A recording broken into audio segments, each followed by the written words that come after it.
Got drafted by the New York Rangers in 1991. Started with the New York Rangers, and then after the Olympics in 1994, started having debilitating panic attacks. Eventually, I would get diagnosed with obsessive compulsive disorder. I got traded to Vancouver, but was playing with a mental illness that I was hiding. And then ultimately, like any other mental illness or any other physical injury, you have to deal with it. Our guest today is a former NHL goalie with an impressive career, including playing for the New York Rangers, the Vancouver Canucks, and winning an Olympic silver medal. He's also a published author, keynote speaker, and mental health advocate. We are honored to have Corey Hirsch with us today to discuss his personal experience living with a mental illness and his life beyond the rink. Despite achieving his dream of becoming a professional hockey player and having a so-called perfect life, well, at least from the outside, Corey found himself having suicidal thoughts at the age of 21. Corey revealed a side of his life to the public in an essay published in the Players Tribune. He was one of the first professional athletes to talk about mental health, and his essay is still one of the most read articles for the publication. Corey's essay exposed the unseen battles that athletes face beyond the spotlight. With his 2022 memoir, The Save of My Life, My Journey Out of the Dark, Corey not only delves into his hockey career, but also the onset of his mental health challenges and his diagnosis of obsessive compulsive disorder. Corey shares the courage it took to seek help as a professional athlete. His memoir not only narrates his personal journey, but also emphasizes his mission to eradicate the stigma surrounding mental illness. His post-hockey career has been diverse, working as a goaltending coach and radio analyst, but we want to hear more of Corey's story that was not in the public spotlight. His story serves as a beacon, shedding light on the importance of discussing mental illness and paving the way for a more compassionate and understanding society. Corey, welcome to the podcast. Thank you for having me. It's a pleasure to be on, and all those kind words you guys are saying about me, I don't know what to do with those right now.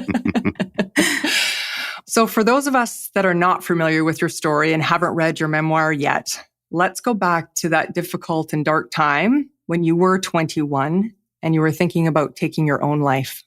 Well, I mean, it was a time where the stigma was obviously real. I think we're in a better place now. I was 21 years old. I was playing with the New York Rangers. I was the third goalie in the Stanley Cup run when I guess I just described things as everything just kind of almost like two wires disconnected. OCD is a little bit different in the sense of depression and anxiety and all those. Most people I know can tell you exactly where they were, the day, the time, the place where the light flip just switched. And back then, there's no education. There's nothing in high schools or middle schools or anything. And I had no idea what even mental illness was or depression or anxiety.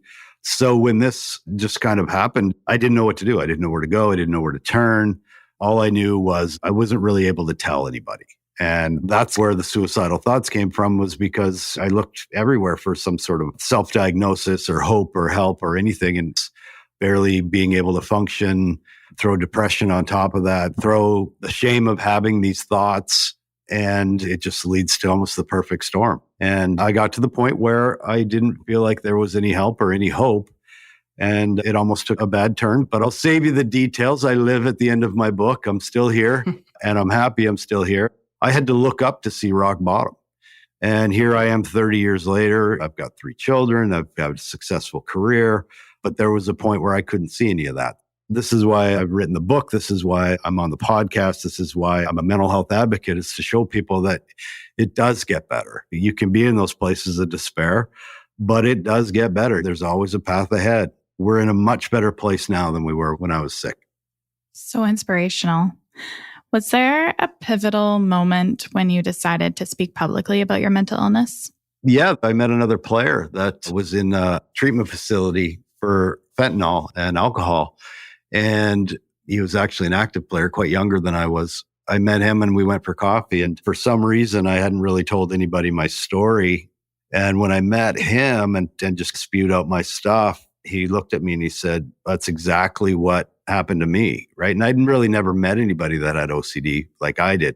But here's the difference, is that he told me his mom had to resuscitate him twice from fentanyl overdoses, right? Wow. So it was then that I sat there and I was like, boy, this is pretty serious stuff. And if there's other people out there that I can help with my story that don't have to suffer in silence, I needed to get my story out there. Mm-hmm. Mm-hmm. Yeah. And speaking of mothers, You're quite close with your mom. Oh, yeah. My mom's great. She was one of the first people I told that something was wrong. But here's the thing. You look at her generation, a mental illness meant you went to the asylum, right? And that you didn't come out if you went in. And if you did come out, you were a completely different person. So my mom didn't know what to do either. She had no idea where to go. And I begged her not to actually talk to anybody or tell anybody because I was worried it was going to ruin my NHL career. So I still had that in the back of my mind too, is how am I going to play in the NHL with a mental illness? Yeah. Wow. How difficult was it for you to decide to come out and talk about your struggles publicly? Was there a long time where you deliberated about it, or after speaking with that other hockey player, was it a pretty quick decision? Is 20 years a long time? From diagnosis to coming out with my story, it was almost 20 years.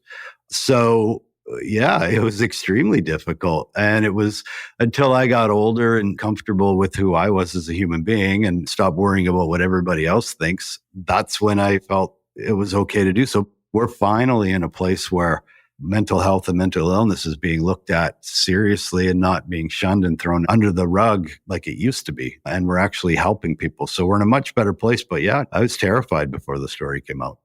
Yeah, we've definitely come a long way.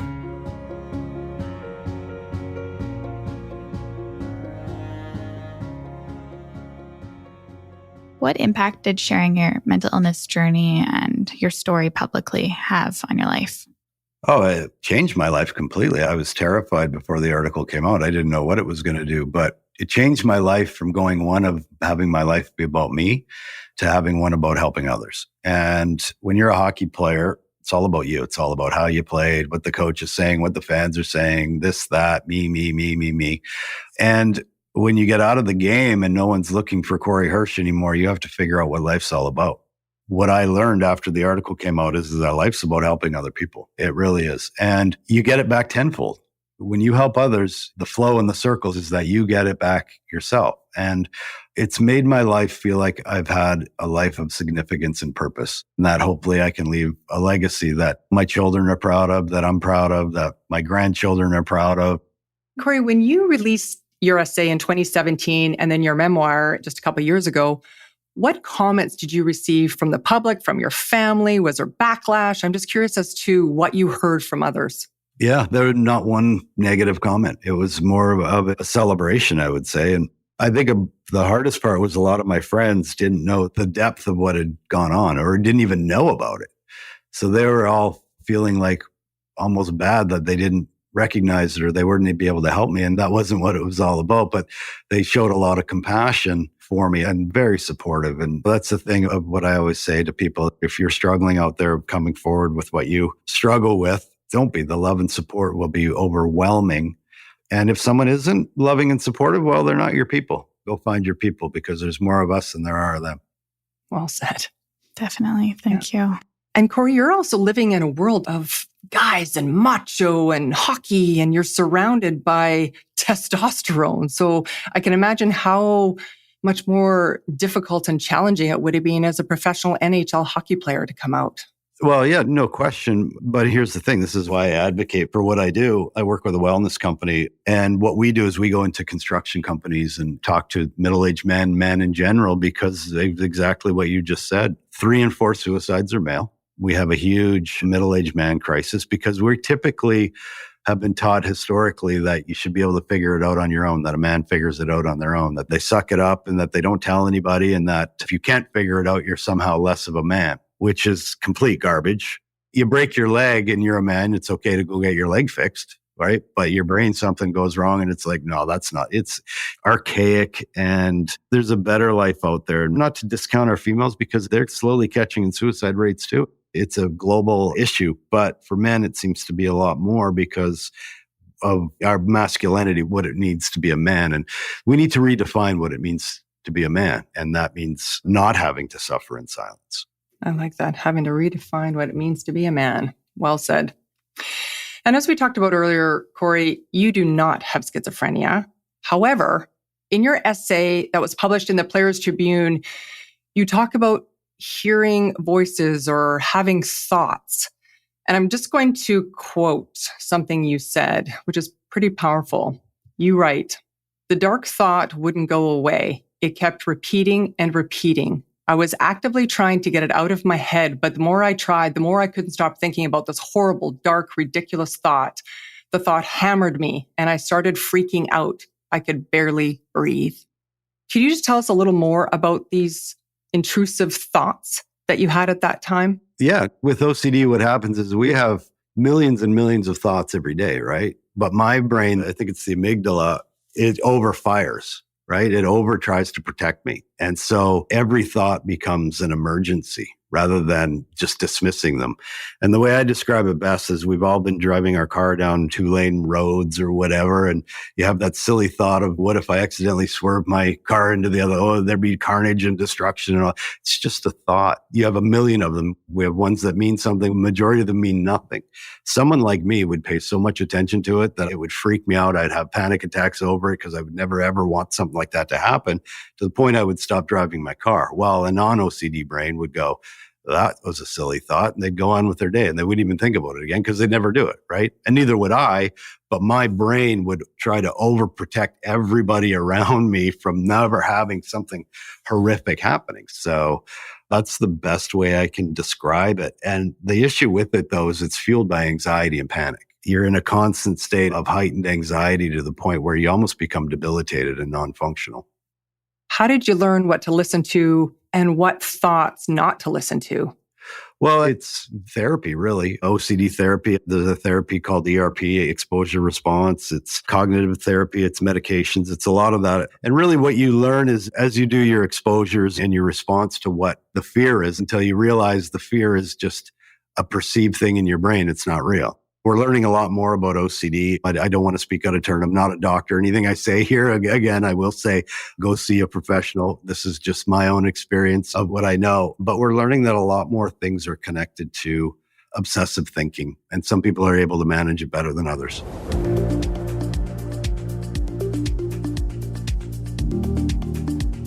You're listening to Look Again, Mental Illness Reexamined, a podcast about mental illness brought to you by the BC Schizophrenia Society and our BC partner organizations. I'm Phaedra Aldridge. And I'm Melissa McKenna. And today we're speaking with former NHL goalie and mental health advocate Corey Hirsch about his lived experience with a mental illness. But before we get back to Corey, I want to mention you can find more information about his book and work as an advocate at coreyhirsch.com. Now, Corey, you touched on this before. Let's talk about stigma. Can you share your perspective on the stigma still surrounding mental illness and how that's affected your journey?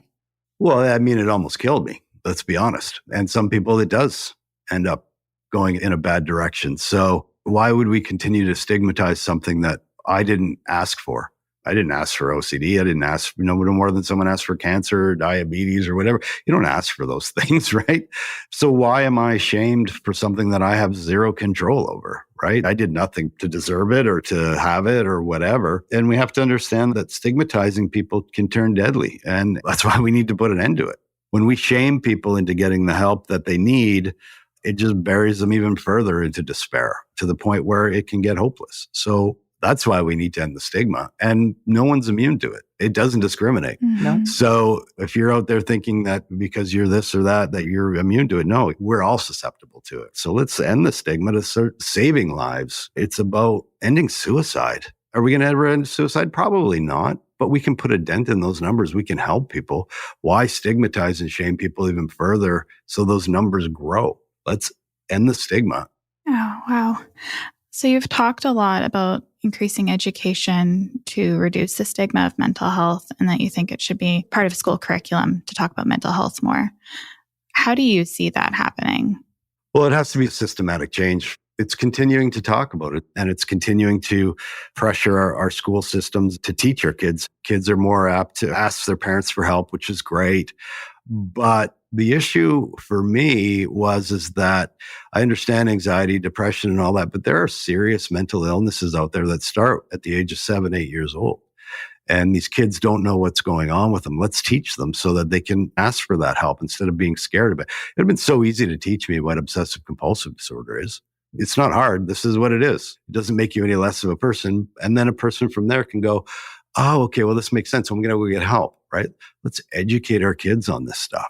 And these are the facts. That's all we can do is just say, these are the facts and these are the signs to look out for. Absolutely. Why are we withholding that information? What are we gaining by withholding? I've had times where I'm not allowed to go into schools because I talk about suicide in my talks, and people think that talking about suicide is going to give someone an idea about suicide. It's been proven that talking about it removes the stigma of it, which encourages people to get help. Not talking about it is what buries people even further. And suicide needs to stop becoming a taboo word. What happens is when you stigmatize somebody that's already suicidal, it just makes them feel even worse about themselves. And that's not what we're trying to do. We're trying to help those people. So stop pretending and dancing around this word. How we're going to create change is by acknowledging that it's out there, acknowledging that it's okay to have these thoughts, and acknowledging that it's not the answer, that there is help available. And we're not going to shame you for having these thoughts. We're going to get you the help that you need. I think that was really impactful what you said there about symptoms often starting as young as childhood or in your teens, because we talk a lot on the show about the importance of early intervention. And it's hard for somebody to receive that treatment early on if they aren't coming forward and talking to their parents or a teacher or someone else about the symptoms they're experiencing. And when you're a teenager, you're going through puberty, everything's different. So I can imagine it being challenging to know what you need to be more concerned about versus others. So having that education be, I think, really impactful. Absolutely. It's like anything. The sooner you can diagnose cancer, the sooner you can diagnose diabetes, the sooner you can diagnose heart disease, the sooner you can diagnose mental health issues, better chance you have. Yeah. Right? That's the bottom line. Why let things grow into a monster that's so big that it becomes hard to treat? No, it can start early in childhood. There's no cure for mental illness. It's not possible. Our brains are what they are, right? But there's tons of treatments available. You can live a great life, even though if you have mental illness. I'm proof of that. There's lots of other people out there that are proof of that. It doesn't need to hold you back. Let's help them out. Let's find a way to teach them how to manage it at a young age. And speaking of children and teens, looking back now with everything that you've gone through, Corey, what advice would you give your younger self? God, there's so much. I mean, in terms of mental illness, it would just be that it gets better. You just got to get to tomorrow some days. And that's what I tell everybody. And when you're at tomorrow, and if it's still not good, you just got to get to the next tomorrow, because eventually it gets better, and get the treatment you need. The biggest thing I would probably tell myself is that, hey, life is not linear, right? Yeah. You're going to have good, you're going to have bad, you're going to have everything in between. But ultimately, if you do what you need to do and you reach out for help and you get the help you need, it gets better. And that there is always a path ahead. When you've gone to certain areas or places and you find that you're just not getting better or something, keep going, keep searching, because there is always a path ahead. You just need to find it.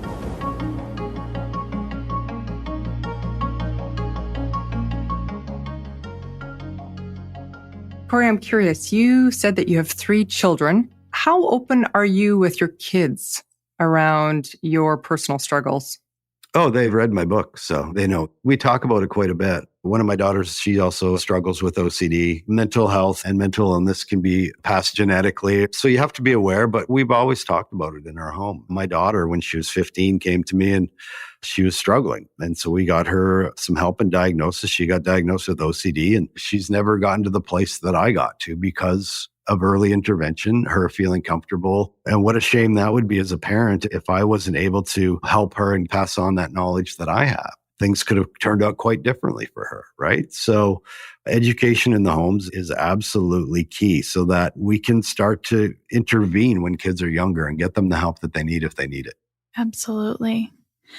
Aside from education in schools, what do you think are some other steps we can make to break down stigma in society, maybe for those of us that are no longer in school?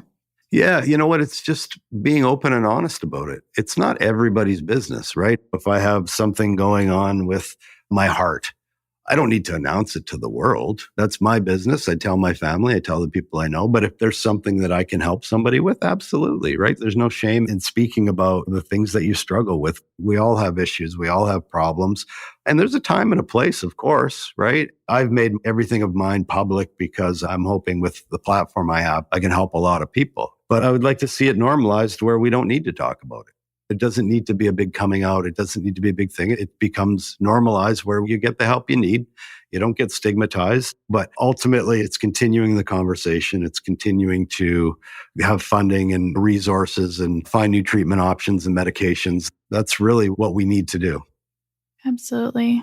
And I think what you said earlier is also impactful because I think it was saying that you didn't choose this, that this is just something that happens. And I think a lot of times a lot of the stigma is we see someone who struggles with substance use disorders, or we see someone who's maybe at the point with their mental illness where they don't recognize they have an illness and they're living on the streets. And people think they're choosing that life consciously versus that's just the situation. As my dad likes to say, the cards they've been dealt. I always say this. I live pretty close to Hastings, and it's heartbreaking. Every one of those people that are on Hastings are homeless. I guarantee you, if you ask them, they grew up wanting to be doctors and lawyers and hockey players, and they had hopes and dreams just like everybody else. Something traumatic has happened, and they are choosing to deal with it through self-medicating. And that's heartbreaking to me, is because we need to try and help them and find them the proper help. Now, a person has to be part of their own recovery. But we have to understand that shaming them and looking down on them is only pushing them further into despair and pushing them further into self-medication. We need to see that, and we need to have empathy and compassion for them. Corey, I have to ask, what gave you the courage to come out and talk about your struggles? I mean, my kids, right?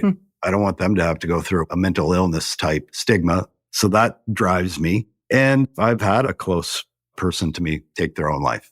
And it is absolutely the worst, most traumatic, painful thing you could ever imagine. The only thing I could imagine being worse is losing a child, because they take all the answers with them. And I don't want anybody to have to feel that pain that I felt. I don't want anyone to have to feel that hopeless despair that I felt. And we have the ability to change that. It's not like we just throw our arms up, it's never going to change. We got no control over it. We do have control over it. We can change that narrative. We can change it to help people. And we can change it to have people not feel so hopeless and full of despair. So that's really what drives me. I'm very thankful for my life. I wouldn't change a thing, to be honest, because it's led me to what I do today, which is being able to help people and being able to be an advocate for mental health. Corey, thank you so much for having the courage to share your story with us and to continue to share your story. As you said, that is the only way we are going to make a difference when it comes to mental illness. It was an absolute pleasure speaking with you today. No, and thank you for having me. It's one thing for me to be able to tell my story. It's another to be able to have the channels and avenues that are available to me. And you guys gave me the opportunity to be able to tell mine today. So I appreciate it just as much as you appreciate me coming on, you giving me the opportunity to be able to come and talk to you. It's been a pleasure. And a huge thanks to you, our audience, for joining us for this episode. Together, we can better understand and change the narrative around mental illnesses like schizophrenia. To get our latest podcast episode, be sure to hit follow on Apple Podcasts, Spotify, or anywhere you listen to podcasts. And to learn more about Corey's work, you can visit his website at coreyhirsch.com. And this episode wraps up our 4th season of Look Again Mental Illness Reexamined. It has been a pleasure speaking with all of the knowledgeable and amazing guests this season. We will be back soon. But in the meantime, we want to hear from you. If you have an idea, potential guest, or topic for the next season of Look Again, please let us know. You can email your suggestions to info@bcss.org, or you can message us through any of our social media channels. Thank you so much for listening, for sharing, leaving reviews, and for being a part of these very important conversations. Talk to you soon. This podcast is brought to you by the BC Schizophrenia Society and the BC Partners for Mental Health and Substance Use Information. We're a group of nonprofit agencies providing good quality information to help individuals and families maintain or improve their mental well-being. The BC Partners members are Anxiety Canada, BC Schizophrenia Society, Canadian Institute for Substance Use Research, Canadian Mental Health Association's BC Division, Family Smart, Jesse's Legacy, the North Shore Family Services Program, and Mood Disorders Association of BC, a branch of Lookout Housing and Health Society. The BC Partners are funded and stewarded by BC Mental Health and Substance Use Services, an agency of the Provincial Health Services Authority. For more information, visit heretohelp.bc.ca.